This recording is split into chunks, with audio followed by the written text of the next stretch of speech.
Like many unaccompanied minors before him, 16-year-old Candelario Jimon Alonso made the long trek from Guatemala to the U.S. for a better life. I think that I'd like to learn English, and I'm going to, here in the United States.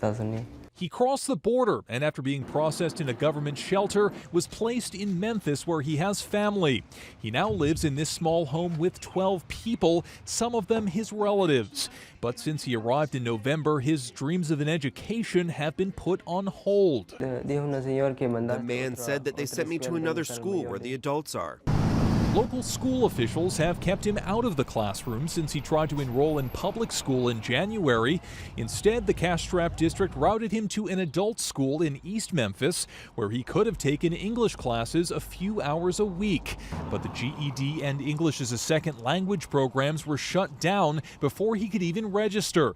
The state concerned that not enough students were graduating. Jimon's experience mirrors that of other unaccompanied minors across the country. In 1982, the Supreme Court ruled that states can't deny children a free public education regardless of their immigration status.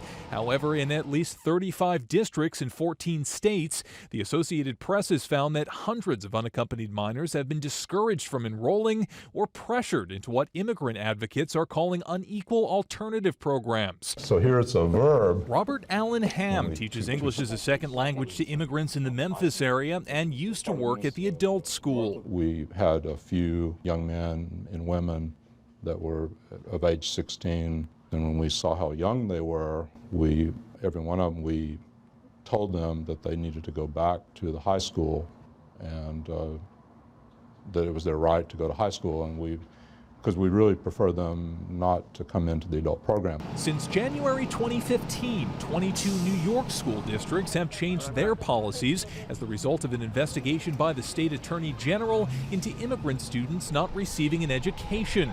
Neither the education nor the justice departments would say how many of the nation's roughly 14,000 districts have been investigated for similar failures. Meanwhile, Jimon is still holding out hope for a real education. He says he's strong. He wants to study math and communications and hopes one day to become a teacher.